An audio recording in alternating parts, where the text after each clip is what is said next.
ربي جل الله ما في قلبي غير الله لا إله إلا الله محمد رسول الله আউযু বিল্লাহি মিনাশ শাইতানির রাজীম বিসমিল্লাহির রহমানির রহিম সালামুন আলাইকুম ওয়া রাহমাতুল্লাহি ওয়া বারাকাতুহু। আল্লাহ রহমান রহিমের নামের সঙ্গে আপনাদের সকলের মঙ্গল কামনা করে আপনাদের প্রিয় অনুষ্ঠান মাসাইলে জিন্দেগি বাংলায় আমি রওশন আলী নাশাদ আপনাদের সকলকে স্বাগতম জানাই। বিনা কোনো ভূমিকায় সরাসরি অনুষ্ঠান শুরু করতে চাই। গত সপ্তাহের কিছু প্রশ্ন ছিল এবং নতুন প্রশ্ন নেওয়া হবে, সুতরাং আপনাদের প্রশ্নের উত্তর কোরআন ও হাদিস ও আহলে বাইত আলাইহিমুস সালামের শিক্ষার আলোকে নেওয়ার জন্য আসুন আমাদের সকলের প্রিয় জনপ্রিয় এবং জ্ঞানী আলিমিদিন জনাব মাওলানা শেখ সাবির রেজা সাহেব কিবলাকে স্বাগতম জানাই এবং আপনাদের প্রশ্নের উত্তর নেওয়ার জন্য চেষ্টা করি। আসসালামু আলাইকুম ওয়া রাহমাতুল্লাহি ওয়া বারাকাতুহু। মাওলানা সাহেব, ওয়ালাইকুম আসসালাম ওয়া রাহমাতুল্লাহি ওয়া বারাকাতুহু। আপনি এসেছেন, অনুষ্ঠানে অংশগ্রহণ করেছেন এবং আশা করি সকল ভাই বোনের দোয়ায় আপনি সুস্থ আছেন এবং ভালো আছেন। আলহামদুলিল্লাহ, শুকরিল্লাহ। রওশন ভাই, আপনি কেমন আছেন? আলহামদুলিল্লাহ মাওলানা সাহেব, আপনার দোয়া আছে এবং আমার সকল ভাই বোনদেরও দোয়া আছে। তো প্রিয় দর্শকবৃন্দ, শ্রোতা মণ্ডলী, আসুন সর্বপ্রথম গত অনুষ্ঠানের বাদ থাকা প্রশ্নগুলো থেকে আপনাদের আজকের অনুষ্ঠান শুরু করতে চাই। তো প্রিয় দর্শকবৃন্দ, শ্রোতা মণ্ডলী, আজকের অনুষ্ঠানে সর্বপ্রথম আমি টেক্সট মেসেজ পড়ব, তারপরে মাঝে মাঝে আপনাদের পাঠানো অডিও মেসেজ প্লে করব এবং মাঝে মাঝে টেক্সট মেসেজ পড়ার জন্য চেষ্টা করব। আসসালামু আলাইকুম, আমি মর্জিনা বলছি মুর্শিদাবাদ থেকে। আপনারা সবসময় ভালো থাকুন, সুস্থ থাকুন। সূরা আজ-জুখরাফ 33 থেকে 35 পর্যন্ত উচ্চারণ সহ মাসাইলে জিন্দেগিতে ব্যাখ্যা করবেন। আল্লাহুম্মা সাল্লি আলা মুহাম্মদ ওয়া আলি মুহাম্মদ। ওয়া আলাইকুম আসসালাম ওয়া রাহমাতুল্লাহি ওয়া বারাকাতুহু। মর্জিনা আপা বা বোন, এই প্রশ্নের মাধ্যমে মাসাইলে জিন্দেগি বাংলা অনুষ্ঠানকে সহযোগিতা করার জন্য আমি আপনার ধন্যবাদ জানাই। তো আমাদের নিয়মিত দর্শক মর্জিনা আপা জানার ইচ্ছুক যে সূরা জুখরুফ 33 আয়াত নম্বর 33 থেকে 35 পর্যন্ত অনুবাদ এবং সংক্ষিপ্ত ব্যাখ্যা জানার ইচ্ছুক। ওয়ালাইকুম আসসালাম ওয়া রাহমাতুল্লাহি ওয়া বারাকাতুহু। আমার প্রিয় বোন মার্জিনা, আপনাকে ধন্যবাদ জানাই, তবে তার সঙ্গে সঙ্গে একটি অনুরোধ করব। আপনারা মাসাইলে জিন্দেগি বাংলাতে একটি খুব বেশি 2টি আয়াতের ব্যাখ্যা জানার জন্যে প্রশ্ন রাখতে পারেন।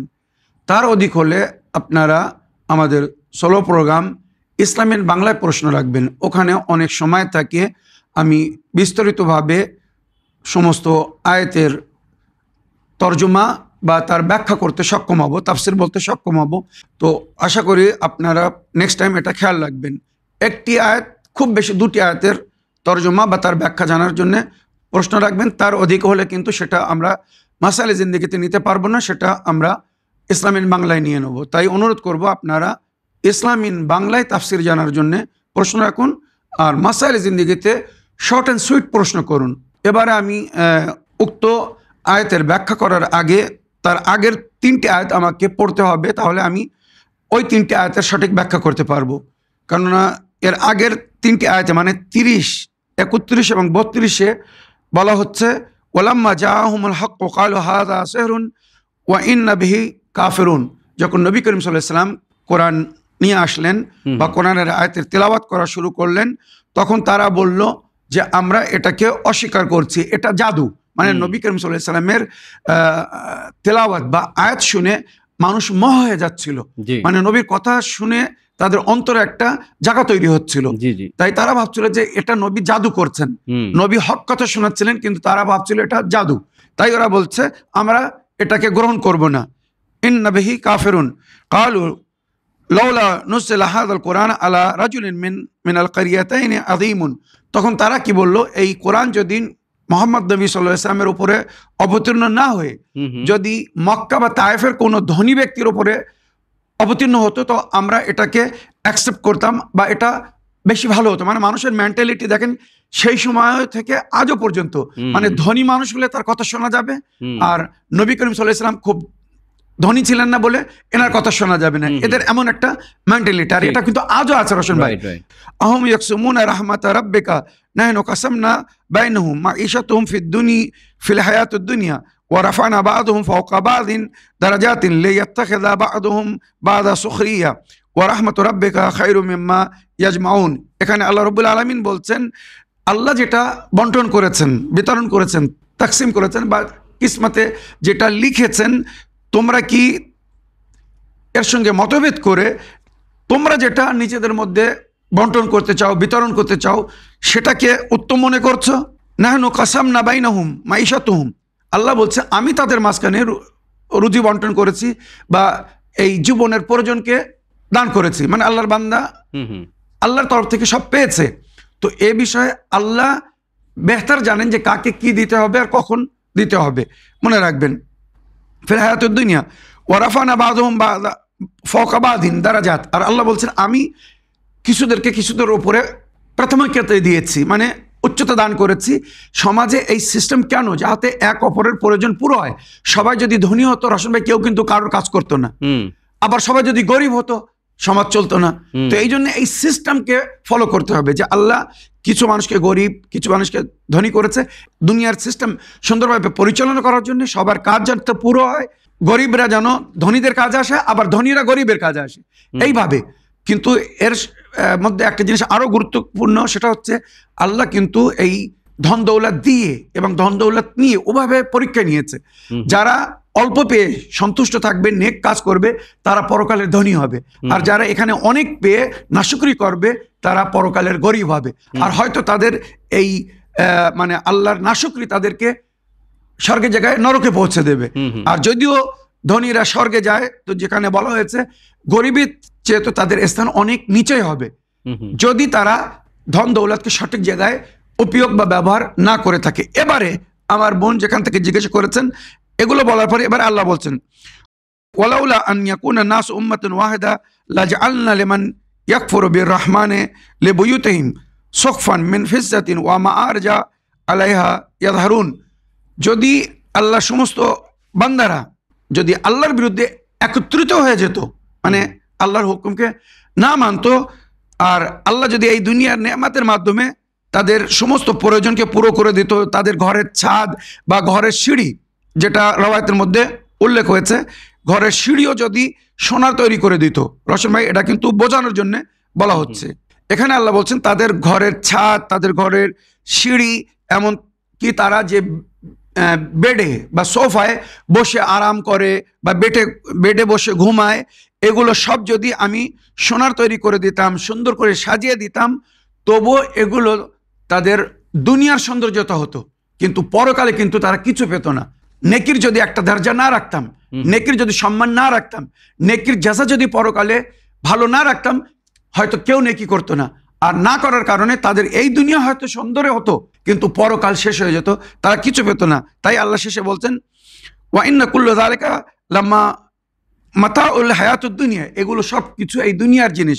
ওয়াল আখিরাতু ইনদা রাব্বিকা লিল মুত্তাকিন, মনে রেখো পরকাল শুধু মুত্তাকিদের জন্য, যারা আল্লাহর ভয় করে চলছে, নেক কাজ করছে, এদেরকে আল্লাহ সম্মানিত স্থান দান করবেন, জান্নাতে এমন জায়গা দান করবেন যে ঘর, যে রাজপ্রাসাদ দান করা হবে, তার তুলনায় দুনিয়ার কোনো রাজার রাজপ্রাসাদ এত সুন্দর না। যেমন এক নেক মুত্তাকি বান্দার পরকালে আল্লাহ রাজত্ব দান করবেন বা রাজপ্রাসাদ দান করবেন বা রাজমহল বা সুন্দর ঘর দান করবেন। এইগুলো বলার সারাংশ বা এর মানে নাতিজা হচ্ছে এটাই যে তোমরা দুনিয়ার পেছনে যেও না, তোমরা পরকালের সৌন্দর্যতা খোঁজো, পরকালের জন্য কাজ করো। এই দুনিয়ার সৌন্দর্যতা সামান্য লিমিটেড সময়ের জন্য, আজ আছো কালকে থাকবে না। তো এই দুনিয়াকে স্বর্গ করার চেষ্টা করবেন না, নিজের পরকালকে সুন্দর করুন, যেখানে চিরস্থায়ী, মানে সেখান থেকে আর কোনো শিফট হবে না, সেখানেই সর্বদাই থাকতে হবে। তো সেখানকার জন্য যে আগে থেকে নেকির মাধ্যমে নিজের ঘর, রাজমহল বা রাজপ্রাসাদ তৈরি করবে, সে পরকালে তত শান্তিতে থাকবে। এই আয়াতগুলোর সারাংশ হচ্ছে এটাই। দর্শকবৃন্দ, আসুন আর একটি টেক্সট মেসেজ পড়ি, দেখি কোথা থেকে কে কি জানার ইচ্ছুক। আসসালামু আলাইকুম মৌলানা সাহেব, আমি নদিয়া থেকে মোহিনী আনসারি বলছি। আশা করি ভালো আছেন মৌলানা সাহেব। ডাক্তার বলেছিল আমার স্বামীর টিবি হয়েছে, 6 মাস ওষুধ খেয়েছে, তাও ভালো হয়নি। তারপরে রিপোর্ট করেছিল, ডাক্তার বলেছে লাংসে ইনফেকশন হয়েছে। টিবিটা তখন গম্ভীর হয়ে গিয়েছিল, তারপরে ব্যাঙ্গালোর গিয়ে অপারেশন করেছিল। এখন বাড়ি এসেছে, কিন্তু এখন আর একটা সমস্যা হচ্ছে, সে ঘুমাতে পারছে না। ইনফেকশনটা আছে বলে এর এখনও জ্বর কাশটা ভালো হচ্ছে না। মৌলানা সাহেব, আমার বিয়ে হওয়ার 2 বছর হয়েছে, আমার একটা 1 বছরের মেয়ে আছে। বিয়ে 1 বছর পর থেকে শরীর খারাপ, মৌলানা সাহেব, আমার স্বামীর জন্য দোয়া করবেন, ও যেন তাড়াতাড়ি ভালো হয়ে যায়। কোনো আমল থাকলে বলে দেবেন। প্রশ্নটির উত্তর মাসালে জিন্দগিতে দেবেন। খুদা হাফিজ। ওয়া আলাইকুম আসসালাম ওয়া রাহমাতুল্লাহ ওয়া বারাকাতুহু। প্রশ্নের মাধ্যমে মাসালে জিন্দগি বাংলা অনুষ্ঠানকে সহযোগিতা করার জন্য ধন্যবাদ জানাই। মৌলানা সাহেব, আমাদের নিয়মিত দর্শক, স্বামীর অসুস্থ, অনেক মাস ধরে বেমার, টিউবারকুলোসিস বা টিবি হয়েছে। এর আগেও মনে হয় আমার আপা এই প্রশ্নটা করেছিলেন। জি জি, আমরা উত্তর দিয়েছি। মানে ন্যাচারাল ট্রিটমেন্ট হিসেবে আমি বলেছিলাম, মানে কুমড়োর মোরব্বা তৈরি করতে হবে। কুমড়ো বা চাল কুমড়ো উভয়ই কিন্তু খুব উপকারী। এর জন্য কুমড়ো বা চাল কুমড়োর মোরব্বা তৈরি করে ওইটা দিয়ে নাস্তা করতে হবে। এটা টিবির রোগ সারাতে খুব সহযোগিতা করে। তাছাড়া আমলকির মানে পান তৈরি করে, বা আমলকি যদি সরাসরি সামান্য নুন মিক্স করে, লবণ মিক্স করে খেতে পারে, এটা অতি উত্তম হবে। তো আমার প্রিয় বোন, আপনার স্বামীকে এগুলো দিন, ইনশাল্লাহ আশা করি উনি ভালো হয়ে যাবেন। আর তাছাড়া বর্তমান যে ইনফেকশন দূর করার জন্য যেটা বলে দিচ্ছে, এটা ভালো করে শুনবেন। খুব ন্যাচারাল ট্রিটমেন্ট জানাবে। লোকমানে হাকিম এ বিষয়ে বলেছেন এবং উনি চিকিৎসা করতে সহযোগিতা করেছিলেন। অ্যালোভেরার পাতার রস আর কাঁচা হলুদের রস, আর তার সঙ্গে নেবুর রস, এই তিনটে জিনিসের রস নেবেন। অ্যালোভেরার পাতা, অ্যালোভেরা জেল যাকে বলা হয়, রসুন ভাই, অ্যালোভেরার পাতার রস, কাঁচা হলুদের রস আর নেবুর রস, তার সঙ্গে সামান্য বিট লবণ বা কালা নমক যাকে বলা হয়, লবণ মিক্স করে ওটা সকাল সন্ধ্যা পান করতে বলুন। মানে টেস্টি হবে আর ইনফেকশনটা খুব শীঘ্র দূর হয়ে যাবে ইনশাল্লাহ। তো দর্শকবৃন্দ, আসুন আরেকটি টেক্সট মেসেজ পড়ি, দেখি কোথা থেকে কে কি জানার ইচ্ছুক। সালামুন আলাইকুম, নাহার বলছি বাংলাদেশ থেকে। আশা করি ভালো আছেন, আর আল্লাহর কাছে সব সময় দোয়া করি আপনারা দুজনে সব সময় ভালো থাকেন। প্রশ্ন রাখছি মাসালে জিন্দগিতে। মৌলানা সাবির রেজা সাহেব, আপনাকে কি বলে ধন্যবাদ দিব সেটা আমি ভাষার প্রকাশ করতে পারছি না। আল্লাহ আপনাকে নেক হায়াত দান দিক। আমি আপনাকে একটা প্রশ্ন করেছিলাম, তো আমার স্বামীর রক্ত দিন দিন কমে যাচ্ছিল, কোন রোগ খুঁজে পাওয়া যাচ্ছিল না। 3 মাস আগে ওর রক্তের পয়েন্ট ছিল 3.5, বর্তমানে 13.8। আমি কিছুই করিনি, শুধু ঘরের চারদিকে সমস্ত দরজায় হিরজে আবু দুজানা টানিয়ে রাখছি, এবং প্রতিদিন আমার স্বামী 1 গ্লাস করে বিটরুটের জুস খায়। আমার প্রথম থেকে ধারণা হতো, মনে হয় এটা জিনের কোনো সমস্যা। এখন আমার ঘরে একটা সমস্যা মনে হচ্ছে, আমার স্বামী এবং আমি উভয় সময়ে সময়ে ফোনের ভাইব্রেশনের মতো শব্দ শুনতে পাচ্ছি। মৌলানা সাহেব, এটার কারণ কি একটু বলবেন, এবং এর থেকে পরিত্রাণের উপায় বলবেন। ধন্যবাদ। ওয়া আলাইকুম আসসালাম ওয়া রাহমাতুল্লাহি ওয়া বারাকাতুহু। প্রশ্নের মাধ্যমে মাসালে জিন্দগি বাংলা অনুষ্ঠানকে সহযোগিতা করার জন্য ধন্যবাদ জানাই। মৌলানা সাহেব, আমাদের নিয়মিত দর্শক, অনেক প্রশ্ন থাকার জন্য আমি প্রশ্নগুলো রিপিট করতে চাই। ইয়েস, ওয়ালাইকুম আসসালাম ওয়া রাহমাতুল্লাহি ওয়া বারাকাতুহু। আমার প্রিয় বোন, এর আগে আপনি আপনার স্বামীর সমস্যা নিয়ে প্রশ্ন রেখেছিলেন, রক্ত কমে যাচ্ছিল। তো আমি সেখানে বলেছিলাম, মানে বিটরুটের জুস, ফলের রস যেগুলো পান করলে রক্ত বৃদ্ধি হয়, বিটরুটের রস, গাজরের রস, আঙুরের ফলের রস ইত্যাদি। তো আলহামদুলিল্লাহ আমার বোন উনি বিটরুটের জুস দিচ্ছিলেন, তো রক্ত প্রায় নর্মাল হয়ে গিয়েছে, আর অসুবিধা হচ্ছে না। তবে উনি এখন একটা জিনিস শুনতে পাচ্ছেন বা জানতে চেয়েছেন, যে ঘরে মোবাইলের ভাইব্রেশনের মতো একটা আওয়াজ আসছে, তো এর থেকে বাঁচার কোনো উপায় উনি জানতে চেয়েছেন। তো আমি আপনাকে বলবো, এটা হয়তো মনের ধপন ইচ্ছাও হতে পারে। তাই যখন এমন কিছু শুনবেন, সঙ্গে সঙ্গে নিজের বুকের উপরে হাত রেখে বলবেন, আল্লাহুম্মা সাররিহনি মিনাল হুমুমি ওয়াল গুমুম ওয়া ওয়াহশাতিস সাদরি ওয়া ওয়াসওয়াসাতিশ শায়তান বিফাদলিকা ইয়া আরহামার রাহিমিন। আপনি প্লাস আপনার স্বামী বা আয়াতুল কুরসি, মাউযাতাইন পড়ে নিজের উপরে দম করে নেবেন, নাদিয়ালি পড়ে নিজের উপরে দম করে নেবেন, সঙ্গে সঙ্গে ইনশাল্লাহ আশা করি এর থেকে মুক্তি পাবেন। আর যদি এটা জিনের আক্রমণ হয়, জিনরা বিভিন্নভাবে মানুষকে হারান করে, পেরেশান করে, তো এটা যদি জিনের আক্রমণ হয়, তো আপনারা বাড়িতে সূরা জিন উচ্চস্বরে তিলাওয়াত করবেন। আর হিরজে আবু দুজানা যেটা ঘরে লাগিয়েছেন, যদি ওটা পড়তে পারেন অনেক উত্তম, আর যদি না পড়তে পারেন তো ওইটা ঘরের চারদিকে যেমন লাগিয়ে রেখেছেন ওটা লাগিয়ে রাখুন। বালিশের তলায়, শোয়ার বালিশের তলায় হিরজে আবু দুজানা রেখে দেবেন শোয়ার সময়। ইনশাল্লাহ আশা করি ওই আওয়াজ আর আসবে না, আপনারা শান্তির সঙ্গে ঘুমাতে পারবেন। এছাড়া খোদা না করুক, যদি অন্য কোনো প্রভাব হয়ে থাকে, অনেক অনেক সময় জাদু টোনা টোটকার কারণেও এগুলো হয়। তো এর যে উপায়, এর আগেও আমি কয়েকবার বলেছি, ওগুলোকে ফলো করুন, ইনশাল্লাহ শান্তির সঙ্গে জীবনযাপন করবেন। আশা করি কোনো জিন্ন ইনস আপনাদেরকে ক্ষতি করতে পারবে না। মাওলা আলী আলাইহিস সালাম যে দোয়াটি পড়তে বলেছিলেন বা নিজের কাছে রাখতে বলেছিলেন, ঘরে লাগাতে বলেছিলেন, আমি কয়েকবার বলেছি, ওই দোয়াটা পড়ে নিজেদের উপরে দম করুন, ইনশাল্লাহ জাদু টোনা টোটকার কোনো আসার হবে না, আর জিন্ন ইনস সকলে মিলেও আপনাদের ক্ষতি করতে পারবে না। মফাতুল জানান বাকিয়াতুস সালেহাতে ইমামে জাফর সাদিক আলাইহিস সালাম, ইমামে মুসা কাদিম আলাইহিস সালাম এবং ইমামে রাজা আলাইহিস সালাম অনেক উপায় বলেছেন জিন্ন ইনসের শার থেকে বাঁচার জন্য। আশা করি ওগুলো পড়ে ওর থেকে লাভবান হবেন। দর্শকবৃন্দ, আসুন আরেকটি লিখিত চিঠি পড়ি, দেখি কোথা থেকে কার কি প্রশ্ন। মাসাইল জিন্দেগি বাংলা, কিবলা ও রোশন আলী নাশাদ ভাই, সালামুন আলাইকুম। আশা করি উভয়ে ভালো আছেন, দোয়া করি আপনারা দুজনেই সবসময় ভালো থাকেন। সূরা তাহার 114 নম্বর আয়াতে আল্লাহ আমাদের প্রিয় নবী সাল্লাল্লাহু আলাইহি ওয়া আলিহি ওয়াসাল্লামকে উদ্দেশ্য করে বলেছেন যে আপনি কোরআন গ্রহণে তাড়াতাড়ি করবেন না।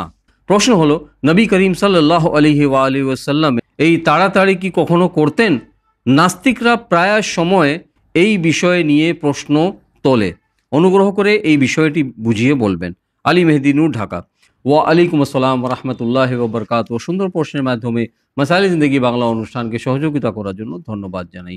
আমাদের নিয়মিত দর্শক আলী মেহেদি নূর ভাইয়ের প্রশ্ন যে সূরা তাহার 114 নম্বর আয়াতে যে আল্লাহ রাব্বুল আলামিন আমাদের আখির নবী সাল্লাল্লাহু আলাইহি সাল্লামকে বলেছেন, এই বিষয়ে উনি অল্প ব্যাখ্যা সহ জানার ইচ্ছুক। ওয়ালাইকুম আসসালাম রহমতুল্লাহি ওয়া বারাকাতু। আমার প্রিয় ভাই আলী মেহেদি সাহেব, ওই আয়াতে এটা বলা হয়নি যে আপনি কোরআনের আয়াত বা আল্লাহর তরফ থেকে যখন ওয়াহি নাজিল হতো সেটা গ্রহণে মানে দ্রুত বা তাড়াতাড়ি করবেন না। না, ওটা হচ্ছে নবী করিম সাল্লাল্লাহু আলাইহি ওয়াসাল্লামের উপরে যখন আয়াত অবতীর্ণ হতো তো নবী ওটা সঙ্গে সঙ্গে পড়ে শুনিয়ে দিতেন সাহাবাদেরকে, বা যারা সঙ্গে থাকতো তাদেরকে শোনাতেন।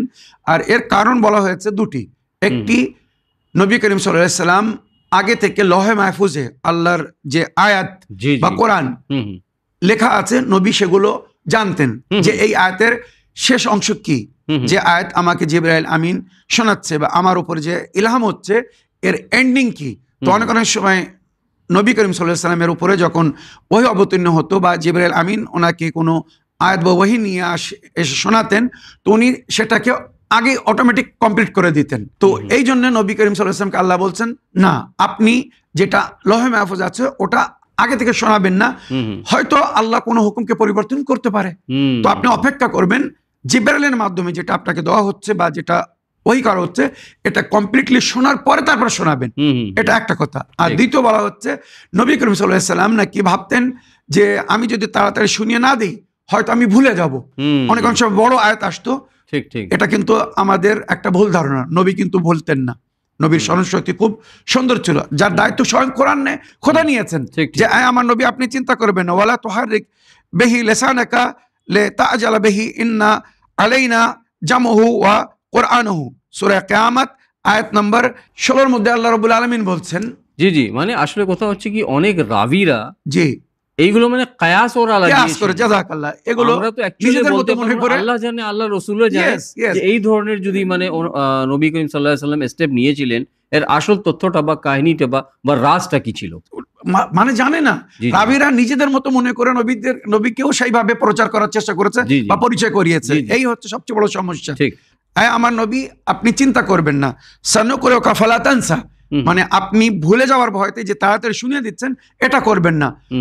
আমি আপনাকে শোনাবো, আমি আপনাকে আয়াত পড়ে বলবো, মানে আল্লাহ বলছে আমি পাঠাবো সানুকুরুকা ফালা তানসা, আমি আপনাকে কোরআনের আয়াত পড়াবো, বলবো, আপনি কখনো ভুলবেন না। তো আপনি ভোলার চিন্তা করবেন না, সুতরাং আপনি আল্লাহর কাছে দোয়া করবেন। ফাতাআলাল্লাহুল মালিকুল হক ওয়ালা তা'জাল বিল কোরআন মিন ক্বাবল আন ইউকযা ইলাইকা ওয়াহিয়ুহু ওয়া কুল রাব্বি জিদনি ইলমা। মানে এখানে আল্লাহ রাব্বুল আলামিন বলছেন যতক্ষণ ওয়াহি অবতীর্ণ পরিপূর্ণ না হচ্ছে আপনি সেটা বলবেন না বা শোনাবেন না, বরং আপনি আল্লাহর কাছে দোয়া করুন, কুল রাব্বি জিদনি ইলমা, হে আমার প্রতিপালক আমার জ্ঞানে বৃদ্ধি করুন। মানে এই যে ওই অবতীর্ণ হচ্ছে আর ওহির মাধ্যমে আমাকে যে জ্ঞান দেওয়া হচ্ছে এই জ্ঞান বাড়তে থাকুক।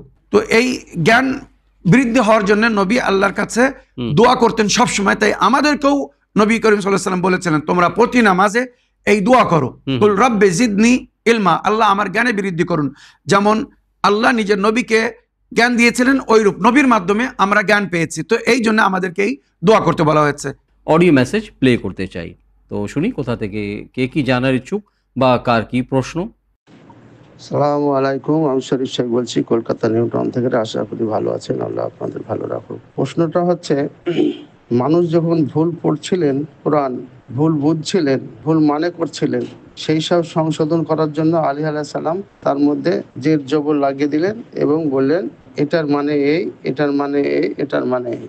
এখানে অন্য মাযহাবের মানুষ তারা বলছে কোরআন বিভিন্ন জায়গায় পাথরে, পাহাড়ে, বিভিন্ন জায়গায় লেখা ছিল, সেগুলি তৎকালীন সময় কেউ পায়নি। পেলোকে, সংগ্রহ করলো কে? তৃতীয় খলিফা উসমান বিভিন্ন জায়গা থেকে সংগ্রহ করে নিয়ে আসলেন, নিয়ে এসে একত্রিত করে মানুষের হাতে দিলেন। এই যে জের জবর লাগিয়েছিলেন আলী আলাইহিস সালাম, এইটা কোন খলিফার সময় এই জের জবর লাগিয়েছিলেন? প্রথম প্রশ্ন। দ্বিতীয় প্রশ্ন হচ্ছে, এই যে জের জবর লাগালেন সেইটা সেই খলিফার অনুমোদন ছিল কি না? মানুষ কোরআন পড়ছে, প্রমাণিত। আমাদেরই এক মৌলানা পরিষ্কার বুঝিয়ে দিলেন যে এইটার মানে এই, এই হরফের মানে এই, এই যে জবরের মানে এই। তিনজন কোরআন নিয়ে বসলেন, বসে সেইটা বাদ দিয়ে পড়লেন। যেখানে আলী আলাইহিস সালাম আছে, আলী আলাইহিস সালামের নাম আসছে, আলী আলাইহিস সালামের কোনো মতামত আসছে, সেটাকে বাদ দিয়ে পড়ছেন। শিক্ষার তাহলে কত অভাব। খলিফাদের সময় যেভাবে ন্যায্য জিনিসের উপরে 144 ধারা এখন যেটা বলে যে নিষেধাজ্ঞা, সেই নিষেধাজ্ঞা হয়েছিল, আজকে তাই জমেলাদির উপরে নিষেধাজ্ঞা হলো। শুধু তাই নয়, এখন তা দেখা যাচ্ছে যে গ্রাম্য ব্যাপার নয়, এটা পুরো জেলা স্তরের ব্যাপার চলে গেছে। মানে জেলা থেকে বাই পেশার এদের এই করো কি না, শিয়া যারা তাদের জ্বালিয়ে দাও, পুড়িয়ে দাও, অর্থাৎ শিয়া মানে তাদের শেষ করে দাও। এই শিয়া মানে শেষ করে দাও, এই কথা কোথায় আছে? লাকুম দিনুকুম ওয়ালিয়াদ্দিন, তোমার দিন তোমার কাছে, আমার দিন আমার কাছে, তুমি তোমার মতন করো, মানো না মানো তোমার ব্যক্তিগত ব্যাপার। তাহলে এখানে ওই জায়গাটা ওরা বাদ দিয়ে দিল, যে না এটা করা যাবে না, এটা করলে তাদের জ্বালিয়ে দাও, পুড়িয়ে দাও। এই জন্যই অন্য মাযহাবের মানুষ বলে যে মুসলমান এসেছে, ইসলাম না, মুসলমান এসেছে তলোয়ারের সাহায্যে। কথা একদমই মিথ্যা নয়, ইসলাম আসেনি তলোয়ারের সাহায্যে, মুসলমান এসেছে তলোয়ারের সাহায্যে। এই হচ্ছে তাদের বিষয়বস্তু। আল্লাহ এদের হেদায়েত করুক, আল্লাহ এদের জ্ঞানে বৃদ্ধি করুক। আর যারা এই শয়তানি রাস্তা গ্রহণ করেছে, নিয়েছে এবং অপরকে অত্যাচার করছে, তারা এই অত্যাচারের সাথেই থাকুক। এটাই হচ্ছে আমাদের, মানে তারা যেটা চায় সেটাই তারা হোক। এই নিয়ে মাসাইলে জিন্দেগি আলোচনা করবেন। কারণ দিনের নবীর সময় যে ধরনের, দিনের নবীর সময় তো হয়েছিল, দিনের নবী পরলোকগমনের পরেও হয়েছিল, আর আজও হচ্ছে। আমারও হয়েছে, মার খেয়েছি, আরো হয়তো কত কি হবে, সমালোচনা চলছে। করুক, পিছনে হটা লোক আমি নই। যত আমায় মারবে তত আমি আগাবো। সালাম আলাইকুম রহমতুল্লাহ বারকাতুহু। ওয়ালাইকুম আসসালাম ওয়া রাহমাতুল্লাহি ওয়া বারাকাতুহু। প্রিয় শরীফ ভাই, আপনার এই বিচারধারা, এই ফিডব্যাক শেয়ার করার জন্য আমি আপনার ধন্যবাদ জানাই। মনোয়ার সাহেব, মানে আমাদের নিয়মিত দর্শক শরীফ ভাই, উনি অ্যাকচুয়ালি মানে মনের কথা, মানে আবেগ ব্যক্ত অনেক করেছেন, বেদনা, ঠিক আছে, বা বেদনা ব্যক্ত করেছেন। ওয়ালাইকুম আসসালাম রহমতুল্লাহ বারাকাত। আমার প্রিয় শরীফ ভাই, আপনার অডিও শুনে স্টেপ বাই স্টেপ আমি যে জিনিসটা বুঝলাম বা অনুভব করলাম, আপনি কোরআন কবে জমা করা হয়েছে, মাওলা আলী আলাইহিস সালাম ওই কোরআনে জের জবর কবে লাগিয়েছিলেন, কোন খেলাফতের যুগে, এই সমস্ত জানতে চেয়েছেন। তো যেটা আমরা ইসলামিক ইতিহাসের মধ্যে পেয়েছি, মুসলমানদের তৈরি করা তৃতীয় খলিফার যুগে জনাবে যায়েদ বিন সাবিত নামক সাহাবীর মাধ্যমে এই কোরআনকে জমা করানো হয়েছিল। মনে রাখবেন, যেটা নবী করিম সাল্লাল্লাহু আলাইহি সাল্লামের দুনিয়া থেকে পর্দা নেওয়ার বা দুনিয়া থেকে যাওয়ার প্রায় 20 বছর পরে। যেমন আপনি বললেন, বিভিন্ন জায়গা থেকে পাথরে লেখা ছিল, কাঠে লেখা ছিল, পাতায় লেখা ছিল, এ বিষয়ে অনেক বিস্তারিতভাবে উল্লেখ হয়েছে শরিয়াতে বা রওয়ায়াতের মধ্যে। তবে যেটা সহিহ বুখারী বাব জামুল কোরআন, খণ্ড নম্বর 6, বাব জামুল কোরআন, ওখানে আপনারা দেখতে পারেন। আর আপনি জিজ্ঞেস করেছেন যে এই জবর জের পেশ হযরত আলী আলাইহিস সালাম কবে লাগিয়েছিলেন। তো এটা হযরত আলী আলাইহিস সালাম নিজের খেলাফতের যুগে, যখন উনি দেখলেন যে মানুষ কোরআন ভুল পড়ছে, কেন যে কোরআন জমা করা হয়েছিল তাতে কোনো জের জবর ছিল না, শুধু অক্ষর ছিল। তো মানুষ কোরআন ভুল পড়ছিল, এলাহি সংবিধানকে বুঝতে পারছিল না। তাই মাওলা আলী আলাইহিস সালাম জবর জের পেশ লাগিয়েছিলেন, যাতে কোন শব্দ কোন মানেতে ব্যবহার হয়েছে যেন মানুষ বুঝতে পারে। এবারে যে কথাটা এখানে আমি বলতে চাই জমিলা আপার সম্পর্কে, তাদের সঙ্গে যে অন্যায় অবিচার হচ্ছে, ইন তানসুরুল্লাহ ইয়ানসুরকুম ইসাব্বিত আকদামাকুম, এটা আল্লাহর ওয়াদা। তোমরা যদি তার হুকুমকে পালন করে বা পালন করার জন্যে সৎপথের উপরে, হক পথের উপরে সাবিত কদম থাকো, আল্লাহর মদত করো, তো আল্লাহ তোমাদের মদত করবে, তোমাদের পাকে মজবুত করে দেবে। জালিমরা হাজার চেয়েও তোমাদের কিছু করতে পারবে না। আর এটা আজও আমরা সুন্দরভাবে দেখছি। বিবি জাইনাব এজিদকে বলেছিলেন, ওয়াল্লাহি লা তামু যিকরানা ওয়ালা তুমিতু ওয়াহিয়ানা, এই এজিদ তুই আমাদেরকে কতল করতে পারিস কিন্তু আমাদের জিকিরকে মুছতে পারবি না। আল্লাহর সঙ্গে যে আমাদের একটা সম্পর্ক, এই যে ওহী নাজিল হয় আমাদের উপরে, আহলে বাইতের উপরে, এটাকে তুই বিচ্ছেদ করতে পারবি না। আর পারেনি। তো এজিদ যখন পারেনি, তো যুগের এজিদরাও পারবে না। আশা করি আপনার প্রশ্নে আপনি উত্তর পেয়েছেন বা বুঝতে পেরেছেন। নির্ভয়ে কাজ করুন। আল্লাহর জন্য যদি কাজ করেন তো আল্লাহ মদত করবে। আল্লাহ যেমন নিজের ওলিদের হেফাজত করেছেন, রক্ষা করেছেন, আমাদের আপনাদেরও রক্ষা করবেন, হেফাজত করবেন। তবে সব সময় সত্য কথা, হক কথা বলবেন। আল্লাহ ওয়াদা করেছেন সত্যবাদীর মদত করবেন, হকবাদীর মদত করবেন। দর্শকবৃন্দ, আসুন আজকের অনুষ্ঠানের প্রথম টেক্সট মেসেজ, নতুন টেক্সট মেসেজ পড়ি দেখি কোথা থেকে কে কি জানার ইচ্ছুক। আসসালামু আলাইকুম মৌলানা সাহেব, আমি বীরভূম জেলা থেকে বলছি। আমার প্রশ্ন হলো, আমি প্রতিদিন কোরআন পড়ি কিন্তু আমি অর্থ জানি না, তার কি সওয়াব পাবো? একটু বলবেন প্লিজ। আর আমার আরেকটি প্রশ্ন হলো, সূরা আল কামার ফজিলত কি? একটু বলবেন প্লিজ, মাসাইলে জিন্দেগিতে শুনতে চাই। আসসালামু আলাইকুম। ওয়া আলাইকুম আসসালাম ওয়া রাহমাতুল্লাহি ওয়া বারাকাতুহু। ভাই বা বোন, এই সুন্দর প্রশ্নের মাধ্যমে মাসাইলে জিন্দেগি বাংলা অনুষ্ঠানকে সহযোগিতা করার জন্য আমি আপনার ধন্যবাদ জানাই। ভাই বা বোনের প্রশ্ন, দুটো প্রশ্ন করেছেন উনি, যে উনি কোরআনের তেলাওয়াত করেন কিন্তু অর্থ জানেন না। তো অর্থ না জানা সত্ত্বেও কোরআনের তেলাওয়াত করলে কি সওয়াব পাওয়া যাবে? এক নম্বর প্রশ্ন। দ্বিতীয় প্রশ্ন হচ্ছে, সূরা আল কামার উনি ফজিলত জানার ইচ্ছুক। ওয়ালাইকুম আসসালাম ওয়া রাহমাতুল্লাহি ওয়া বারাকাতুহু। আমার প্রিয় ভাই বা বোন, আমি বারবার আপনাদের কাছে অনুরোধ করছি, বারবার বলেছি, আপনারা যখন প্রশ্ন রাখবেন তো আগে নিজের নাম বলবেন, ঠিকানা বলবেন, তারপরে প্রশ্ন রাখবেন। তাহলে আমাদেরকে শুনতে বুঝতে সুবিধা হবে যে প্রশ্নটা কোথা থেকে কে করছেন। হ্যাঁ, যদি কোনো প্রশ্নের বিষয়ে সমস্যা থাকে, গোপন রাখার প্রয়োজন থাকে নাম, সেটা একটা আলাদা ব্যাপার। এবারে আমার প্রিয় ভাই বা বোন, আপনি বলতে চাচ্ছেন যে আপনি কোরআন তেলাওয়াত করেন কিন্তু তার অর্থ বা মানে জানেন না, তো আপনি কোরআন তেলাওয়াত করার সওয়াব পাবেন কিনা? অবশ্যই। শুধু আরবি পড়ার বা কোরআন তেলাওয়াত করার একটা সওয়াব আছে, সেটা পাবেন। কিন্তু কোরআনের যে হক, কোরআনকে সঠিক আরবি ভাষায় পড়ো, তাকে বোঝো, তার উপরে আমাল করো, তারপরে ওই কোরআনের পায়গাম, আল্লাহর বাণী অন্যদের কাছে পৌঁছাও। এই যে হক, এই হক কিন্তু আদায় হবে না। আর এই হক যদি আদায় না হয় তো কিয়ামতের দিন এই কোরআন আমাদের বিরুদ্ধে বা তার বিরুদ্ধে ফরিয়াদ করবে যে কোরআনের হক আদায় করবে না। তাই কোরআন পড়ে বুঝে এর উপরে আমাল করতে হবে, তারপরে সেটা অন্যদের কাছে পৌঁছে দেওয়ার চেষ্টা করতে হবে। আশা করি আপনার প্রশ্নের আপনি উত্তর পেয়েছেন। এবার আপনার দ্বিতীয় প্রশ্ন ছিল সূরা কামারের ফজিলত বিষয়ে আপনি জানতে চেয়েছেন। সূরা কামার পবিত্র কোরআনের বর্তমান সূচি বা তালিকা হিসাবে 54 নম্বর সূরা আর 27 পারা এটা, আর অবতীর্ণ হিসাবে 37 নম্বর সূরা। এটা মক্কায় অবতীর্ণ হয়েছিল। এর মধ্যে 55টি আয়াত আছে আর 342টি শব্দ ব্যবহার হয়েছে আর 1470টি অক্ষর ব্যবহার হয়েছে। এই সূরার মধ্যে অনেক কিছু বর্ণনা হয়েছে। বিশেষ করে নবী করিম সাল্লাল্লাহু আলাইহি ওয়াসাল্লাম নিজের আঙুলের ইশারায় যে চন্দ্রকে 2 টুকরো করেছিলেন, কুফারে কুরাইশ বা মুশরিকিনে কুরাইশ যখন ওনার কাছে দাবি করে যে আপনি যদি আপনার দাবিতে, মানে নবুয়তের দাবিতে যদি সত্যবাদী হন তো এই চন্দ্রকে 2 টুকরো, 2 ভাগ করে দেখান। মানে তারা ভাবছিল যে নবী মানে জাদুঘর, উনি জমিনের উপরে যে কোনো জাদু দেখাতে পারেন, কিন্তু চন্দ্রের উপরে ওনার ক্ষমতা কি করে চলতে পারে। কিন্তু নবী করিম সাল্লাল্লাহু আলাইহি ওয়াসাল্লাম তখন তাদের থেকে অঙ্গীকার নিলেন যে আমি যদি এই চাঁদের 2 টুকরো করে দিই, তোমরা নিজে চোখে দেখবে, তারপরে কি আমার কথা মানবে? তখন কুফার ও মুশরিকিনরা বলেছিল অবশ্যই মানব। নবী সঙ্গে সঙ্গে আঙুলের ইশারা করেছিলেন। আর এটা কিন্তু বর্তমান সায়েন্সও প্রমাণ করেছে। রশন ভাই, আপনিও জানেন যে চাঁদে নাকি একটা ফাটাল আছে পুরো প্রথম থেকে নিয়ে শেষ পর্যন্ত। আর এটা নবী করিম সাল্লাল্লাহু আলাইহি ওয়াসাল্লাম নিজের আঙুলের ইশারায় করেছিলেন। চন্দ্র 2 ভাগে ভাগ হয়ে গিয়েছিল, যেটা ইতিহাসে লেখা হয়েছে। মানে ওখানে মক্কায় জাবালুন নূর বলে একটি পাহাড় আছে, পুরো মক্কাবাসীরা দেখেছিল ওই চাঁদের একটা অংশ জাবালুন নূরের ডান দিকে দেখা যাচ্ছিল আর আরেকটা অংশ জাবালুন নূরের বাম দিকে। আর এই ঘটনা নাকি আমাদের দেশের মানে সাউথ ইন্ডিয়ার এক রাজা রাত্রে ঘুম থেকে ওঠে, বাইরে আঙিনায় গিয়ে দেখে যে চাঁদ দু টুকরো। তো তখন সে সঙ্গে সঙ্গে নিজের বিশেষ মুশির বা সেপাইদেরকে পাঠায়, তোমরা খবর নাও এই ঘটনা কি করে ঘটলো আর কোথায় ঘটলো। তো রাজা যখন দূত পাঠিয়েছিল আরব দেশে মক্কায়, তখন জানতে পারলো যে ওখানে একজন নবী এসেছেন, উনি ওনার নবুবতের প্রমাণে এই চন্দ্রকে দুই ভাগে ভাগ করেছিলেন।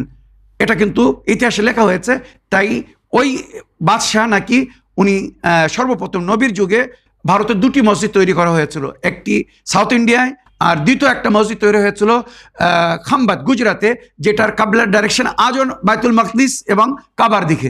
তো মনে রাখবেন এই যে চন্দ্র টুকরো হয়েছিল, দুই ভাগে ভাগ হয়েছিল, এর জিকির এই আয়াতের মধ্যে, এই সূরার মধ্যে হয়েছে ওয়ান শাক্কাল কামার, প্রথম আয়াতেই। আর এটা দ্বিতীয়বার ঘটবে আবার কিয়ামতের যখন নিশানি দেখানো হবে, তখন রসমাই নাকি আবার ওই চাঁদ দুই ভাগে ভাগ হয়ে যাবে, যেটা নবী দেখিয়েছিলেন। আর তখন সবাই একটা বিশ্বাস করবে যে এবার কিয়ামত এসে গেছে। আরও এই সূরার মধ্যে অনেক কওমের বা সেই কওমের ওপরে যে আযাব এসেছিল তাদের ভুলের কারণে তার জিকির রয়েছে, যেমন কওমে আদ, কওমে সামুদ, কওমে লুত, কওমে ফিরআউন, এদের জিকির রয়েছে, যার মধ্যে আমাদের জন্য শিক্ষা লুকিত। তো এই সূরার মধ্যে জিকির রয়েছে। আর শেষে বলতে চাই এই সূরার ফজিলত যেটা নবী করিম সাল্লাল্লাহু আলাইহি ওয়াসাল্লাম বলেছেন, যদি কেউ একদিন বাদ একদিন এই সূরার তেলাওয়াত করে তো হাসরের দিন, কিয়ামতের দিন তার চেহারা পূর্ণিমার রাতের মতো উজ্জ্বল হবে, বা চাঁদের মতো উদাহরণ দেওয়া আছে, চাঁদের মতো উজ্জ্বল হবে। ওইরূপ ইমামে জাফর সাদিক আলাইহিস সালামও বলেছেন, যেটা মুখতালিফ রাবিরা লিখেছেন, যে যদি প্রতিদিন কেউ এই সূরা তেলাওয়াত করে তো জান্নাত থেকে একটি সওয়ারি পাঠানো হবে তাকে নেওয়ার জন্য। আর সে যখন ওই সওয়ারির উপরে সওয়ার হয়ে জান্নাতে যাবে তো তার চেহারার উজ্জ্বলতা দেখে সবাই আশ্চর্য হবে যে এর চেহারা এত সুন্দর কেন। তখন বলা হবে এই ব্যক্তি প্রতিদিন সূরাতুল কামারের তেলাওয়াত করত। সুতরাং সূরা কামার পড়ে বুঝে কেউ যদি তার উপরে আমল করে তো ইনশাল্লাহ পরকালে তার চেহারা উজ্জ্বল হবে, আর জান্নাতের সওয়ারি এসে তাকে জান্নাতে নিয়ে যাবে, আর তাকে দেখে সবাই অবাক হবে, একটা সম্মানিত সে স্থান পাবে। তো দর্শকবৃন্দ, সময় হচ্ছে আরেকটি অডিও মেসেজ প্লে করার। তো দেখি কোথা থেকে কে কি জানার ইচ্ছুক। আসসালামু আলাইকুম। আমি মাসাইলের জিন্দেগিতে শুনতে চাই। আমি বলছি যে জিয়ারতে আশুরা করার সময় যে 3 জায়গায় 100 বার 100 বার করে পড়তে বলা হয়েছে, ওই 3 জায়গার ওই 100 বার 100 বার করে পড়তে হবে, একটু বলে দেবেন। আসসালামু আলাইকুম ওয়া রাহমাতুল্লাহি ওয়া বারাকাতুহু। ওয়া আলাইকুম আসসালাম ওয়া রাহমাতুল্লাহি ওয়া বারাকাতুহু। প্রিয় আপা বোন, এই প্রশ্নের মাধ্যমে মাসাইলে জিন্দেগি বাংলা অনুষ্ঠানকে সহযোগিতা করার জন্য আমি অন্তর থেকে আপনার ধন্যবাদ জানাই। ওয়ালাইকুম আসসালাম ওয়া রাহমাতুল্লাহি ওয়া বারাকাতুহু। আমার প্রিয় বোন বা আপা, জিয়ারাত আশুরার মধ্যে যেখানে যেখানে বলা হয়েছে যে এই বাক্যটি বা এই অংশটি আপনারা 100 বার পড়ুন, যেমন সালাম রিপিট করতে বলা হয়েছে বা লানাত রিপিট করতে বলা হয়েছে, যদি আপনারা সময় পান ওটা রিপিট করতে পারেন, আর যদি সময় না পান তো 1 থেকে 3 বার বলাই যথেষ্ট। একবারও যদি বলুন যথেষ্ট, কেননা আমাদের বুজুর্গান আরফিন যারা জিয়ারাত প্রতিদিন পড়েন ওনারা একবারই পড়েন, ওটা 100 বার রিপিট করেন না। বরং ওখানে আপনি বলতে পারেন যে যেমন জিয়ারাতে উল্লেখ হয়েছে 1000 সালাম হোক ওনাদের উপরে, বা শত শত সালাম হোক ওনাদের উপরে, আর হাজারো লানাত হোক বা শত শত লানাত হোক ওনাদের হত্যাকারীদের উপরে, কাতিলদের উপরে, জালিমদের উপরে, এইভাবে বলে আপনি জিয়ারতকে শেষ করতে পারেন। দর্শকবৃন্দ, আসুন আরেকটি অডিও মেসেজ শুনি। আসসালামু আলাইকুম ওয়া রাহমাতুল্লাহি ওয়া বারাকাতুহু। মাওলানা সাহেব, আমি হাওড়ার সাঁতলা থেকে রুকিয়া বলছি। মাওলানা সাহেব, আশা করি আপনি ভালো আছেন, সুস্থ আছেন। আমার রওশন আলী ভাইজান ভালো আছেন, সুস্থ আছেন। মাওলানা সাহেব, আমার প্রশ্ন, আমার ভাসুরপো কাজে যাচ্ছে, যেই কাজে যাচ্ছে সফল হচ্ছে না, অনেক দিন থেকে কাজে যাচ্ছে, মানে কাজ ঠিক হচ্ছে, যাচ্ছে, আবার কেটে যাচ্ছে। সেই অনেক দিন ধরে এই নিয়ে টেনশানে আছে, চিন্তায় আছে। আমাকে জিজ্ঞাসা করতে বলেছে যে মাওলানা সাহেবকে জিজ্ঞাসা করবে কাকিমা যে এর কিছু উপায় থাকলে বলে দিতে। আসসালামু আলাইকুম ওয়া রাহমাতুল্লাহি ওয়া বারাকাতুহু। আপনারা দুজনেই ভালো থাকুন, সুস্থ থাকুন। আমিন ইয়া রাব্বাল আলামিন। ওয়া আলাইকুম আসসালাম ওয়া রাহমাতুল্লাহি ওয়া বারাকাতুহু। প্রিয় আপা, এই প্রশ্নের মাধ্যমে মাসাইলে জিন্দেগি বাংলা অনুষ্ঠানকে সহযোগিতা করার জন্য আমি আপনার ধন্যবাদ জানাই। কাজে যাচ্ছেন কিন্তু কাজ সাকসেস হচ্ছে না, ইনকাম মানে ঠিক মতো হচ্ছে না, তো এই বরকতের জন্য বা কাজ সাফল্য বা সাফল্যতা প্রাপ্ত করার জন্য কি করতে হবে? ওয়ালাইকুম আসসালাম রহমতুল্লাহি ওয়াবারাকাত। আমার প্রিয় বোন, আপনি ওকে প্রথম জিজ্ঞেস করুন ও সবসময় তাহারাত মেনটেন করছে কিনা। পবিত্রতা মেনটেন করার অনেক প্রয়োজন আছে। পাক পরিষ্কার থাকতে বলুন, আল্লাহর ফেরেশতা গায়েব থেকে মদত করবে। জি, পবিত্রতা মেনটেন করতে বলুন, আর সময় নামাজ পড়তে বলুন। যার জিকির আল্লাহ কোরআনে করেছেন, বলেছেন যদি তোমরা আমাকে স্মরণে রাখো আমি তোমাদেরকে স্মরণে রাখবো, তোমাদের রুজিতে বৃদ্ধি করে দেবো। ওমাইয়াত্তাকিল্লাহ ইয়াজআল মখরাজান, সূরা তালাক আয়াত নম্বর 2 এর মাঝখান থেকে 3 এর শেষ পর্যন্ত প্রতি ফরজ নামাজের পরে পড়তে বলুন। ওমাইয়াত্তাকিল্লাহ ইয়াজআল মখরাজান, যারা আল্লাহর ভয় করে চলে আল্লাহ তাদের জন্য রাস্তা তৈরি করে দেন, উপায় করে দেন। ওই আরযুকু মিন হাইসু লা ইয়াহতাসিব, এমন জায়গা থেকে তাকে রুজি দান করেন যেটা তার ধারণায় থাকে না। ওয়া মান ইয়াতাওয়াক্কাল আলাল্লাহ ফাহুয়া হাসবুহ, যে আল্লাহর উপরে ভরসা রাখে সেই আল্লাহই তার জন্য যথেষ্ট। ইন্নাল্লাহ বালিগু আমরিহি, খোদা যেটা নসিবে লিখেছে সেটা সে পৌঁছে দিবে, এটা আল্লাহর ওয়াদা। ইন্নাল্লাহ বালিগু আমরিহি কাদ জাআলাল্লাহু লিকুল্লি শাইইন কাদারা, আল্লাহ সকলের জন্য একটি নির্ধারিত পরিমাণ রেখেছেন। তো এই আয়াত প্রতি ফরজ নামাজের পরে যদি উনি পড়েন, অটোমেটিক ওনার সমস্যার সমাধান পেয়ে যাবেন। যে কাজে যাবেন সফলতা অর্জন করবেন। আর যাওয়ার সময় অজু করে সূরা আলাম পড়ে এবং সাদকা দিয়ে যেতে বলবেন। আশা করি খুব শীঘ্র ওনার সমস্যার উনি সমাধান পেয়ে যাবেন, ভালো কাজ পেয়ে যাবেন, আর আল্লাহ ওনার রুজিতে বরকত দান করবেন। দর্শক বিন্দু, আসুন আর একটি টেক্সট মেসেজ পড়ি, দেখি কার কি প্রশ্ন। সালামুন আলাইকুম, মাসাইলে জিন্দেগি বাংলা, নাহার বলছি বাংলাদেশ থেকে। হুজুর, আমার দুটো প্রশ্ন। 1 নম্বর, বাইন মাছ বা তোড়া মাছ খাওয়া হারাম কেন? এর গায়ে তো আঁশ আছে। আমার দ্বিতীয় প্রশ্ন, আমরা যে সব সময় সাবান দিয়ে গোসল বা কিংবা কাপড় ধুই, এসব সাবান তো চর্বি দিয়ে তৈরি। আমরা তো আসলে জানি না যে এইগুলো কিসের চর্বি হতে তৈরি, শূকর নাকি অন্য কোনো পশুর। আমরা যদি এসব সাবান দিয়ে গোসল কিংবা কাপড় ধুই, তাহলে কি আমরা পবিত্র হব? আমাদের নামাজ কি হবে? ওয়া আলাইকুম আসসালাম ওয়া রাহমাতুল্লাহি ওয়া বারাকাতুহু। এই সুন্দর প্রশ্নের মাধ্যমে মাসাইলে জিন্দেগি বাংলা অনুষ্ঠানকে সহযোগিতা করার জন্য আমি আপনার ধন্যবাদ জানাই। মৌলানা সাহেব, সময় খুব সীমিত, আপনি প্রশ্ন শুনছেন নাহার আপার, যে সব সাবান দিয়ে যে আমরা গোসল করি সেটা তো চর্বি থাকে, বা কাপড় ধুই চর্বি থাকে। এই চর্বিটা মানে হারাম পশুর বা হারাম জানোয়ারেও থাকতে পারে। তো আমাদের মানে যে এবাদতগুলো কি হবে কি হবে না? এবং ওনার প্রথম প্রশ্ন ছিল যে বাইন বা তোড়া মাছ মানে কি খাওয়াটা হারাম না হালাল? কারণ ওখানে তো আঁশ পাওয়া যায়, তথাপিও মানে আমরা খাই না কেন? ওয়ালাইকুম আসসালাম রহমতুল্লাহি ওয়া বারাকাতুহু। আমার প্রিয় বোন, আপনি যে মাছের নাম বলেছেন, অনেক জায়গায় তাফসীরের মধ্যে লেখা হয়েছে বানি ইসরায়েলের ওপরে যখন আল্লাহর গজব বা আযাব আসে, শনিবারের দিনে তাদেরকে মাছ ধরতে মানা ছিল, কিন্তু তারপরও যখন তারা কথা শুনেনি তো তাদের উপরে বজ্রপাত হয়েছিল, আল্লাহর গজব হয়েছিল, আর তারা জ্বলে পুড়ে ছাই হয়ে সমুদ্রে পড়েছিল। সেই পোড়া মাংস থেকে ওই সমস্ত মাছ তৈরি হয়। তাই ওই সমস্ত মাছ বানি ইসরায়েলের পরিবর্তন রূপ বলে আমাদেরকে খেতে নিষেধ। মানুষের পরিবর্তন একটা রূপ, যেকে শরিয়তের ভাষায় মাস্ক বলে, এরা মাস্ক সুদা, তাই ওই সমস্ত মাছ আমাদের জন্য হারাম। আশা করি আপনার প্রথম প্রশ্নের আপনি উত্তর পেয়েছেন। এবারে দ্বিতীয় প্রশ্ন ছিল যে সাবান যেগুলো আমরা ব্যবহার করি কাপড় ধোয়ার জন্যে বা স্নান করার জন্যে, এর মধ্যে চর্বি ব্যবহার হয়। আর অনেক সময় হয়তো ওই চর্বি হারাম প্রাণীর হতে পারে, যারা আপনি নাম নিয়েছেন। তো ওটা দিয়ে যদি আমরা গোসল করি আমাদের শরীর কি পাক হবে? আমরা নামাজ পড়তে পারবো? কাপড় ধুইলে পাক হবে, নামাজ পড়তে পারবো? তো শরীয়তে বলা হয়েছে যদি আপনি পরিপূর্ণভাবে জানেন যে এর মধ্যে যে চর্বিটা ব্যবহার হয়েছে এটা হারাম প্রাণীর চর্বি, তখন সেটা থেকে অ্যাভয়েড করুন, পরহেজ করার চেষ্টা করুন। এবারে যদি মজবুরি হয় যে ওই সাবান ছাড়া আর অন্য কোনো সাবান পাচ্ছে না, তো যেমন আমাদের শরীরে নেজাসাত লাগলে আমরা সেটাকে ভালো করে ধুয়ে ফেললে সেটা পরিষ্কার হয়ে যায়, পাক হয়ে যায়। ওইরূপ সাবান দিয়ে শরীরকে ভালো করে পরিষ্কার করে নেবেন, তারপরে পানি দিয়ে ধুয়ে পাক করে নেবেন। পানি দিয়ে ধুয়ে পাক করলে শরীরও পাক হয়ে যাবে, ওইরূপ পোশাকও পাক হয়ে যাবে, কোনো অসুবিধে নেই। ওই শরীরেও আপনি নামাজ পড়তে পারবেন, ওই পোশাকেও নামাজ পড়তে পারবেন। আশা করি আপনার প্রশ্নে আপনি উত্তর পেয়েছেন। দর্শক বিন্দু, আসুন আর একটি টেক্সট মেসেজ পড়ি, দেখি কার কি প্রশ্ন। আসসালামু আলাইকুম, মাসাইলে জিন্দেগি বাংলা, জনাব মৌলানা সাবির রেজা সাহেব এবং রোশন আলী নাশাদ সাহেব, আমি নদিয়া জেলা থেকে সুরাজ শেখ বলছি। মৌলানা সাহেব, আমার প্রশ্ন হলো, আমি অনেকের কাছে শুনেছি কারোর অন্তরে যদি সরষের দানার পরিমাণেও ঈমান থাকে তাহলে সেই ব্যক্তিও জান্নাতে যেতে পারবে। মৌলানা সাহেব, আমি বলছি এই কথাটি কি সত্য নাকি কথাটি মিথ্যা? আপনি একটু বলবেন। ওয়ালাইকুম আসসালাম ওয়া রাহমাতুল্লাহি ওয়া বারাকাতুহু। সুরজ ভাই, সুন্দর প্রশ্নের মাধ্যমে মাসাইলে জিন্দেগি বাংলা অনুষ্ঠানকে সহযোগিতা করার জন্য অন্তর থেকে আমি আপনার ধন্যবাদ জানাই। মৌলানা সাহেব, প্রশ্ন শুনলেন আপনি যে কারো অন্তরে যদি সর্ষের দানার সমানও যদি বা পরিমাণেও যদি ঈমান থাকে সে ব্যক্তি জান্নাতে যেতে পারবে। এটি কি সত্যি কথা নাকি মিথ্যা? ওয়ালাইকুম আসসালাম রহমতুল্লাহি ওয়াবারাকাত। আমার প্রিয় ভাই সোহাগ শেখ সাহেব, এটা পরিপূর্ণ জালি এবং তৈরি করা হাদিস। মুসলমানেরা নিজেদের বাঁচার জন্য এই ধরনের হাদিস তৈরি করে রেখেছে, যেখানে নবী করিম সাল্লাল্লাহু আলাইহি সাল্লাম কোরআনের আয়াতের ব্যাখ্যায় বলেছেন, ফামাইয়া আমাল মিসকালা যাররাতিন খায়রান ইয়ারা ওয়া মাইয়া আমাল মিসকালা যাররাতিন শাররান ইয়ারা। যে চুল পরিমাণে নেকি করবে, সামান্য নেকি করবে, তারও ফল পাবে, আর ওইরূপ বুরাই করলে তার সাজা তাকে পেতে হবে।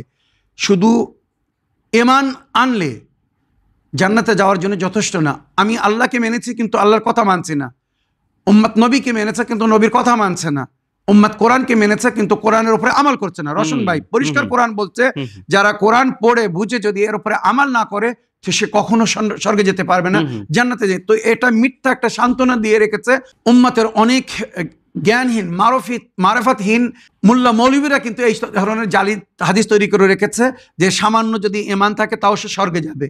তাহলে যে ব্যক্তি পরিপূর্ণ ঈমান নিয়ে কোরআন হাদিস আল্লাহ রসুলের কথার উপরে আমাল করছে আর যে কিছু করছে না, এর মধ্যে তার মধ্যে পার্থক্য কি রয়ে যাবে? এটা তো অন্যায়, অবিচার। যে একজন ভালো কাজ করছে সারা জীবন সেও স্বর্গে যাবে, আর একজন সারা জীবন কোনো কিছু করলো না, শুধু লা ইলাহা ইল্লাল্লাহ মুহাম্মাদুর রাসূলুল্লাহ শুধু মুখে বলে নিল আর সেও স্বর্গে যাবে। এটা কিন্তু পরিপূর্ণ একটি মিসগাইড করে রেখেছে উম্মতকে। এই ধরনের জালি হাদিসকে কখনো আপনারা মানবেন না, কারণ এটা কোরআন বিরোধী, আল্লাহ বিরোধী, নবীর সুন্নাত বিরোধী। সিম্পল ভাষায় বলা যায় যে কেউ সারা বছর পড়াশোনা করে পরীক্ষা দিলে ফার্স্ট ডিভিশন পাস করলো, সেও পাস। আর একটা স্টুডেন্ট বা একটা ছেলে আছে বা একটা ছাত্র আছে, ও সারা বছর পড়াশোনা কিছুই করলো না, পরীক্ষা সেও পাস হয়ে গেল। তো সে পড়াশোনার অর্থ কি রয়ে গেল? বুঝতে পেরেছেন যে উদাহরণ দিয়েছে আমার রোশন ভাই, আশা করি বুদ্ধিজীবীর জন্য। এগুলো সব জ্ঞানহীনদের কথা, যাদের মধ্যে জ্ঞান নেই, মারেফাত নেই, দুনিয়া দেশ দুনিয়ার খবর রাখে না, তাদের কথা। দর্শকবৃন্দ, সময় হচ্ছে অনুষ্ঠানের শেষ অডিও শোনার। তো দেখি কোথা থেকে কে কি জানার ইচ্ছুক। আসসালামু আলাইকুম, শেখ সাবির রেজা ভাইজান আবাসন। আমি বীরভূম থেকে আঞ্জলি বলছি। আমি এটা মাসাইলে জিন্দেগিতে শুনতে চাই। এখন জিলহজ মাসের 1ম তারিখে ইব্রাহিম আলাইহিস সালামের জন্মগ্রহণ করেছিলেন। সেই দিনে কি মা ফাতেমা আলাইহিস সালাম ও আলী আলাইহিস সালামের বিবাহ হয়েছিল? আর সেদিনে কি কোনো সূরা বা কোনো আয়াত নাজিল হয়েছিল? ভাইজান প্লিজ একটু বলবেন, আমি এটা শুনতে চাই। ভাইজান প্লিজ একটু বলবেন। খোদা হাফেজ। আপনিও রওশন ভাইজান ভালো থাকুন, সুস্থ থাকুন। আল্লাহ রাসূলের কাছে দোয়া করি। ওয়ালাইকুম আসসালাম ওয়া রাহমাতুল্লাহি ওয়া বারাকাতুহু। প্রিয় আপা, এই প্রশ্নের মাধ্যমে মাসাইলে জিন্দেগি বাংলা অনুষ্ঠানকে সহযোগিতা করার জন্য আমি আপনার ধন্যবাদ জানাই। ওয়ালাইকুম আসসালাম রহমতুল্লাহি ওয়া বারাকাতুহু। আমার প্রিয় বোন, আপনি জানতে চেয়েছেন যে জিলহজ মাসের 1ম তারিখে যেদিন জনাবে ইব্রাহিম নবী জন্মগ্রহণ করেছিলেন, ওই দিন কি মাওলা আলী আলাইহিস সালাম এবং জনাবে ফাতেমা জাহরা সালামুল্লাহ আলাইহার বিবাহ হয়েছিল? হ্যাঁ, ইতিহাসে এটাই লেখা হয়েছে। জনাবে জাহরা সালামুল্লাহ আলাইহা এবং মাওলা আলী আলাইহিস সালামের প্রকাশ্য রূপে দুনিয়ায় যে বিবাহ হয়েছিল জিলহজ মাসের 1ম তারিখে। আশা করি আপনার প্রথম প্রশ্নে আপনি উত্তর পেয়েছেন। এবার আপনার দ্বিতীয় প্রশ্ন ছিল ওই দিন কোনো সূরা বা আয়াত নাজিল হয়েছিল কিনা। তো এই বিষয়ের আয়াতের মধ্যে যেটা উল্লেখ হয়েছে, জনাবে মুসা নবী আলাইহিস সালাম যখন আল্লাহর সঙ্গে ওয়াদা হয়েছিল, উনি তুর পাহাড়ে গিয়েছিলেন 40 দিনের জন্য। তো সূরায়ে আরাফ আয়াত নম্বর 142 এর জিকির হয়েছে যে আল্লাহর সঙ্গে আগে ওয়াদা হয়েছিল 30 দিনের, তারপরে সেটাকে আরো 10 দিন বৃদ্ধি করে দেওয়া হয়েছিল 40 দিনের। তো এই আয়াত অবতীর্ণ হয়েছিল জিলহজ মাসের 1ম তারিখে, যেখানে আল্লাহ নিজের নবী মুসা আলাইহিস সালামকে বলেছিলেন যে তুমি তুর পাহাড়ে আসছো, কিন্তু তোমার পিছনে তোমার কওমের দায়িত্ব তোমার ভাই হারুনকে নিজের ওয়াজির খলিফা করে এসো, আর কওমকে যেন গাইড করে, মিসগাইড কম যেন না হয়, যার জিকির এই আয়াতের মধ্যে হয়েছে। তাই রওয়ায়াত বলছে ওই দিন নাকি এই আয়াত নাজিল হয়েছিল, আর মুসা নবী আলাইহিস সালামের 40 দিন পুরো হয়েছিল আশুরার দিন। তাই ওই দিনকে ওরা ইহুদিরা খুশির দিন মনে করতো বা খুশির দিন বলে পালন করতো, যেটা এইভাবে উল্লেখ আছে, ওয়া'আদনা মুসা 30 লাইলাতান ওয়া আতমামনাহা বি'আশরিন ফাতাম্মা মিকাতু রাব্বিহি 40 লাইলা। আল্লাহ বলছেন, আমি মুসার সঙ্গে ওয়াদা করেছিলাম 30 রাত্রে, কিন্তু সেটাকে পুরো করলাম আরো 10 দিন বৃদ্ধি করে, সুতরাং ফাতাম্মা মিকাতু রাব্বিহি 40 লাইলা। এইভাবে আল্লাহর ইচ্ছায় 40 রাত পুরো হলো। ওয়াকালা মুসা লিআখি হারুনা, মুসা আলাইহিস সালাম যখন তুরে যাচ্ছিলেন, উনি নিজের ভাই হারুনকে বললেন, উখলুফনি ফি কওমি, তুমি আমার পেছনে আমার কওমে আমার খলিফা হয়ে কাজ করবে।